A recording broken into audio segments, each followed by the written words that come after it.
நிறைய பேருக்கு குழந்தையின்மை பிரச்சனை இருக்கு. இதுக்கு சித்தர்கள் ஏதாவது பூசாவிதி கொடுத்துருக்காங்களா அப்படின்னா, காலாங்கிநாதர் பூசாவிதியில கர்ப்பரோகத்திற்காக ஒரு பிரயோக முறை கொடுக்குறாரு. இப்போ நம்ம என்னென்னவோ மருந்துகள்லாம் நம்ம எடுத்துக்கிறோம். அது கர்ம நோய்கள்னால ஏற்படக்கூடிய நோய்கள் பார்த்தீங்க அப்படின்னா, அந்த கர்ம சாந்தி அப்படின்னக்கூடிய பூஜையை அகஸ்தியர் செய்ய சொல்றாரு. அதுவும் நான் உங்களுக்கு முன்னாடியே சொல்லியிருக்கேன். அதே போல தான் இந்த கர்ம நோய்கள்னால நம்ம அவதிப்பட்டு தீர்வே இல்லை, நான் நிறைய மருந்துகள்லாம் சாப்பிட்றேன், தீர்வே இல்லை அப்படின்னா, இந்த மாதிரியான தந்திர மந்திர முறைகளை பின்பற்றியும் நம்ம மருந்துகள் எடுத்துக்கலாம். அப்போ நம்ம இந்த மாதிரியான பூசா விதிகள் நம்ம செஞ்சுட்டு அதுக்கப்புறமா நம்ம மருந்துகளை எடுத்துக்கிறோம் அப்படின்னா கண்டிப்பா குழந்தை பேர் இருக்கும். இப்ப காலாங்கிநாதர் என்ன சொல்றாரு, குழந்தை இல்லாதவங்களுக்கு பதிவாக இன்னும் ஒரு கருமானம் கேள், பரித்தகட்டில் நவகோணம் இட்டுக்கொண்டு கதியாக எட்டெழுத்தை சுட்டி போட்டு கிருபை பெறும் நடுவான முக்கோணத்தில் விதியான அச்சரந்தான் ஓம் ரீங் என்று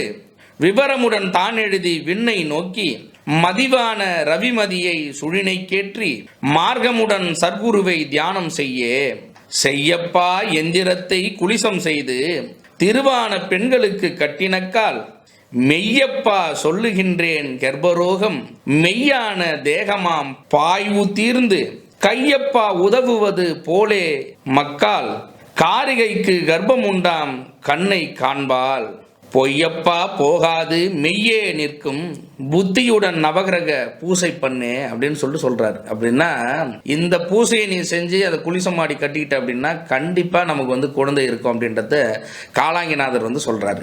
நீங்க என்னென்னவோ மருந்துகள்லாம் எடுத்துக்கிறீங்க அப்படின்னாலும் இந்த பரியன்ற தகிட்டில் நம்ம அந்த எந்திரத்தை வரைஞ்சி அதை பூசை பண்ணி அதை நீங்க குளிசமா கட்டிக்கிட்டே நீங்க மருந்துகள் சாப்பிட்றீங்க அப்படின்னா ரொம்ப வெகு சீக்கிரத்தில் உங்களுக்கு குழந்தை பேர் கிடைக்கும்.